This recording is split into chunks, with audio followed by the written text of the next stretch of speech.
జనసేన అధినేత పాలిటిక్స్ లో మళ్లీ యాక్టివ్ కాబోతున్నాడు. రేపు తిరుపతిలో బహిరంగ సభకు ప్లాన్ చేశారు.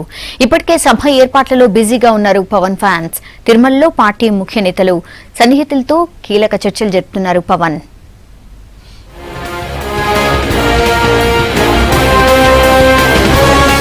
తిరుపతి వేదికగా బహిరంగ సభకు రెడీ అవుతున్నారు జనసేన అధినేత పవన్ కళ్యాణ్.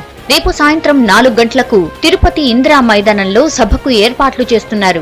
సభ నిర్వహణకు పోలీసులు పర్మిషన్ ఇచ్చారు. పార్టీకి సంబంధించి అభిమానులకు దిశానిర్దేశం చేస్తారని చెప్తున్నాయి జనసేన పార్టీ వర్గాలు. కార్యకర్తలకి అడ్రస్ చేయడానికి జనరల్ గా అందరూ పీస్ఫుల్ గా ఉండాలని చెప్పేది ఉద్దేశం. మిగిలిన ఉంటే అధ్యక్షులుగా చెప్తారు. అంటే మన తక్కువ ఉన్నారని చెప్పారు, మనం వాలంటీర్స్ పెట్టుకోమన్నారు, మేము పెట్టుకుంటాం అని చెప్పాం. సో కలిసి జాగ్రత్తగా చేసుకుందాం అని చెప్పారు. వాళ్ళు కోఆపరేట్ చేస్తున్నారు, మేము కోఆపరేట్ చేస్తాం. ఉన్నపల్లంగా తిరుపతిలో సభ ఎందుకు ఏర్పాటు చేస్తున్నారనే దానిపై ఏపీలో చర్చ జరుగుతోంది. పార్టీకి సంబంధించి భవిష్యత్ కార్యాచరణ, అభిమానులకు దిశానిర్దేశం చేసేందుకే సభ ఏర్పాటని చెప్తున్నా పవన్ ఎలాంటి ప్రకటన చేస్తారన్నది ఇంట్రెస్టింగ్ గా మారింది. ఇప్పటికే ప్రత్యేక హోదాపై బాబు సర్కార్పై విమర్శలు చేస్తున్నాయి విపక్షాలు. అప్పట్లో రాజధాని బాధితుల తరఫున ప్రభుత్వాన్ని ప్రశ్నించారు పవన్.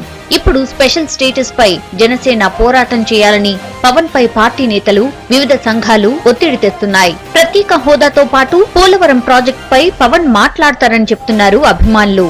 రేపు సాయంత్రం తిరుపతి ఇందిరా మైదాన వేదికగా 4 నుంచి 5 గంటల మధ్య 1 గంట సేపు పవన్ కళ్యాణ్ గారి స్పీచ్ ఉండబోతుంది. ఆ స్పీచ్ ఎలా ఉండబోతుంది అంటే ప్రశ్నించడానికి రేపు పవన్ కళ్యాణ్ గారు ఇక్కడి నుంచి మొదలెడతారేమో ఆశిస్తున్నాము. రాష్ట్రం ఉన్న పరిస్థితిలో కేంద్రం చేసిన హామీలను నెరవేరుస్తారు లేదా దానిపై పవన్ కళ్యాణ్ గారు రేపు క్లారిటీ ఇవ్వబోతున్నారు.